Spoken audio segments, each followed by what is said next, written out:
ሰላም ጤና ይስጥልን የቻናላችን ቤተሰቦች፣ እነሆ የመረጃ ሰዓታችን ላይ ተገናኝተናል።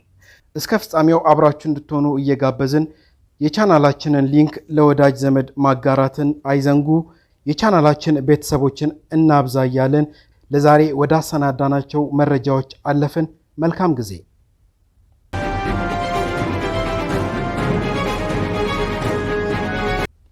ጠቅላይ ሚኒስትር ዶክተር አብይ አህመድ ከሮማው ሊቃነ ጳጳሳት ብፁዕ ወቅዱስ ሊዮ 14ኛ ጋር በቫቲካን መወያየታቸው ታውቋል። ጠቅላይ ሚኒስትር ዶክተር አብይ አህመድ ከሮማው ርዕሰ ሊቃነ ጳጳስ ብፁዕ ወቅዱስ ሊዮ 14ኛ ጋር በቫቲካን ተገናኝተዋል። ጠቅላይ ሚኒስትሩ በማህበራዊ ትስስር ገጻቸው ባሰፈሩት ጽሑፍ ዛሬ ርዕሰ ሊቃነ ጳጳሳት ብፁዕ ወቅዱስ ሊዮ 14ኛ በቫቲካን ተቀብለውናል፣ ውይይትም አድርገናል ብለዋል። ውይይታቸው በሁለትዮሽና ባለብዙ ወገን ጉዳዮች ላይ ያተኮረ መሆኑንም ጠቅላይ ሚኒስትሩ በማህበራዊ ገጻቸው አሳውቀዋል። በዓለም ሰላም ላይ ያለንን የጋራ አቋም በተመለከተም ተወያይተናል ያሉ ሲሆን በተጨማሪም የትምህርት ተደራሽነትን የማስፋት አስፈላጊነትን በተመለከተም የጋራ ስምምነት ይዘናልም ብለዋል ጠቅላይ ሚኒስትሩ። ከዚህም በተጨማሪ ጠቅላይ ሚኒስትር ዶክተር አብይ አህመድ በጣሊያን ከዌብ ቢልዲንግ ግሩፕ ዋና ስራ አስፈጻሚ ፔትሮ ሳሊኒ ጋር በሮም መገናኘታቸው የታወቀ ሲሆን በግንኙነታቸውም በጥቂት ወራት ውስጥ የሚጠናቀቀውን የኢትዮጵያ ብሎም የአፍሪካ ኩራት በሆነው ታላቁ የኢትዮጵያ ህዳሴ ግድብ እንዲሁም በኮይሻ ግድብ ፈጣን አፈጻጸም እንደታየው ሀገራዊ ግቦቻችንን በማሳካት ረገድ ዌብ ቢልዲንግ ግሩፕ ጋር ያለን ትብብር ወሳኝ ነው ብለዋል ጠቅላይ ሚኒስትሩ በማህበራዊ ሚዲያ ባጋሩት ጽሑፍ። ኦሮሞማ ኤርትራና ኢትዮጵያን ጨምሮ ለአፍሪካ ቀንድ አሳሳቢ እንደሆነ አድርጎ ማቅረብ ለኦሮሞ ህዝብና ለኦሮሞ ማንነት ያላቸውን አመለካከት የተዛባ ከመሆን ባሻገር ተጠያቂ የሚያደርግ የታሪክ ስህተት መሆኑን የኦሮሞ ነጻነት ግንባር 34ኛ የነጻነት በዓሏን ያከበረችው ኤርትራ ፕሬዝዳንት የሆኑት አቶ ኢሳያስ አፈወርቂ በስቴዲየም ተገኝተው ባደረጉት ንግግር ተመርኩዞ ነው የኦሮሞ ነጻነት ግንባር ይህንን ያለው። ግንባሩ የኤርትራው ፕሬዝዳንት ኢሳያስ አፈወርቂን ንግግር አስመልክቶ መግለጫ አውጥቷል። የኤርትራ መሪዎችን ጨምሮ በሚኒሊክ አሮጌ ስርዓት አቀንቃኞች ኦሮሞማ በሚል በኦሮሞ ህዝብ ላይ እየተደረገ ያለው ዘመቻ በኤርትራ ፕሬዝዳንት ጭምር መደረጉ እንዳሳሰበው ኦነግ ገልጿል። በዚህ ምክንያት በኦሮሞና ኦሮሚያ ላይ ለሚደርሰው ችግር ተጠያቂ የኤርትራ መንግስት ይሆናልን ብሏል። ከአክቲቪስት እስከ የሀገር መሪ ኦሮሞማ በሚል በኦሮሞ ህዝብ ላይ የሚደረግ ዘመቻ ለአፍሪካ ቀንድ አካባቢም አደጋ መሆኑን ነው ባወጣው መግለጫ ያሳወቀው።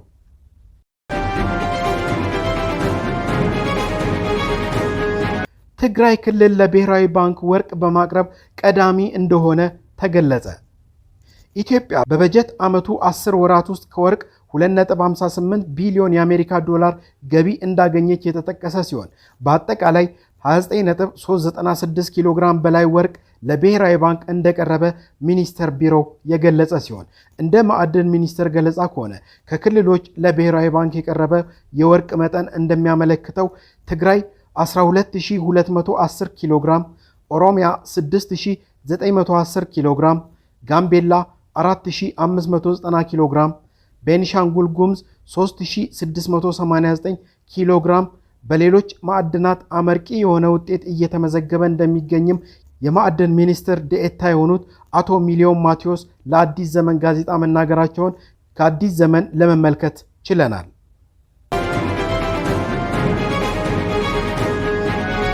ትግራይ አዲስ ፓርቲ አገኘች። ለዚሁም አዲሱ ፓርቲ ጊዜያዊ ፍቃድ እንደተሰጠው ሰምተናል። አዲሱ የነ አቶ ጌታቸው ረዳ ዲሞክራሲያዊ ስምረት ትግራይ ፓርቲ ጊዜያዊ የፖለቲካ ፓርቲዎች የምዝገባ ፍቃድ ተሰጥቶታል። የኢትዮጵያ ብሔራዊ ምርጫ ቦርድ በአቶ ጌታቸው ረዳ ለተመሰረተው አዲሱ የትግራይ ፓርቲ ዲሞክራሲያዊ ስምረት ትግራይ ወይም ስምረት ፓርቲ ጊዜያዊ የፖለቲካ ፓርቲዎች የምዝገባ ፍቃድ መስጠቱን አስታውቋል። ቦርዱ በኢትዮጵያ የምርጫ የፖለቲካ ፓርቲዎች ምዝገባና የምርጫ ስነ ምግባር አዋጅ ቁጥር 1162 ህዝባር 2011 ዓ.ም ለኢትዮጵያ ብሔራዊ ምርጫ ቦርድ በተሰጠው ስልጣን መሰረት የክልላዊ የፖለቲካ ፓርቲ ጊዜያዊ የምዝገባ ፍቃድ ለዲሞክራሲያዊ ስምረት ትግራይ ወይም ስምረት ዛሬ ግንቦት 18 ቀን 2017 ዓ.ም መስጠቱን ነው የገለጸው። ጊዜያዊ የምዝገባ ፍቃዱ የሚያገለግለው የፖለቲካ ፓርቲውን ለማስመዝገብ የሚያስፈልጉ ተግባራትን ለማከናወን ብቻ መሆኑን የገለጸው ቦርዱ የሚያገለግለውም ለ3 ወራት መሆኑን ነው ያስታወቀው።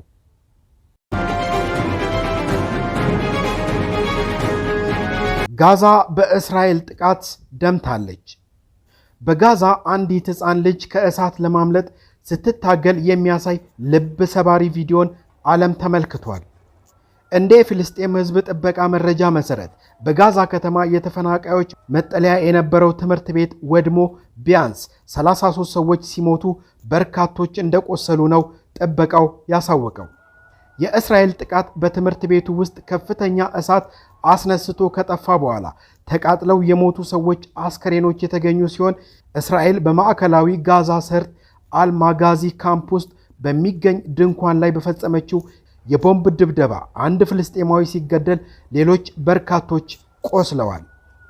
በተጨማሪም የእስራኤል ጦር በሰሜናዊ ጋዛ ሰርጥ በምትገኘው ቤተ ላህያ እንዲሁም በሃን ዩኒስ ከተማና ከጋዛ ከተማ በስተምስራቅ በሚገኙ አካባቢዎች የመኖሪያ ህንፃዎችን ባደረሰው ጥቃት እንደፈረሱም ታውቋል።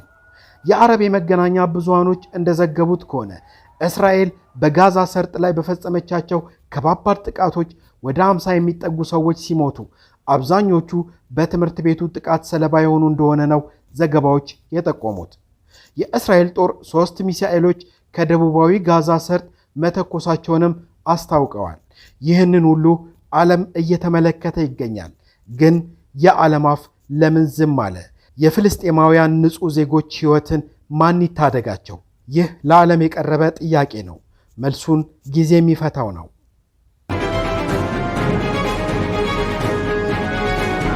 በርካታ አሜሪካውያን የብሪታንያ ዜግነት ለማግኘት እየጠየቁ መሆኑ ተሰምቷል። የአሜሪካው ፕሬዝዳንት ዶናልድ ትራምፕ ወደ ስልጣን ከመጡ አንስቶ በሺዎች የሚቆጠሩ አሜሪካውያን የብሪታንያን ዜግነት ለማግኘት ማመልከቻ አስገብተዋል። እንደ ብሪታንያ የሀገር ውስጥ ጉዳይ ቢሮ ሪፖርት ከሆነ ከጥር እስከ መጋቢት ባሉት ወራት ብቻ ከ1900 በላይ አሜሪካውያን የብሪታንያን ዜግነት ለማግኘት አመልክተዋል። ይህ ቁጥር እስከ ዛሬ ከነበሩት የሩብ ዓመት አሃዞች ከፍተኛ መሆኑ ተገልጿል። ባለፉት 12 ወራት ደግሞ ከ6600 በላይ የዜግነት ጥያቄ ማመልከቻዎች ለብሪታንያ መንግስት መላካቸውም ታውቋል። ይህም ቁጥር እንደ አውሮፓውያን አቆጣጠር ከ2004 ጀምሮ ከተመዘገበው ዓመታዊ የአመልካች ቁጥር ከፍተኛ መሆኑን ነው የተጠቆመው። የሀገሪቱ የፌዴራል ኢሚግሬሽን ጠበቆች እንደሚሉት አሜሪካውያንና በአሜሪካ የሚኖሩ የሌሎች አገራት ዜግነት ያላቸው ሰዎች የብሪታንያን ዜግነት ለማግኘት ያላቸው ፍላጎት በከፍተኛ ሁኔታ ጨምሯል። ብሪታንያ የዜግነት አሰጣጥን በተመለከተ ያላት ሕግ ጥብቅ ቢሆንም በርካታ አሜሪካውያን በዚህ ተስፋ ባለመቁረጥ የሀገሪቱን ዜግነት ለማግኘት ጥያቄ ማቅረብ መቀጠላቸውን የዘገበው ዩፒአይ ነው።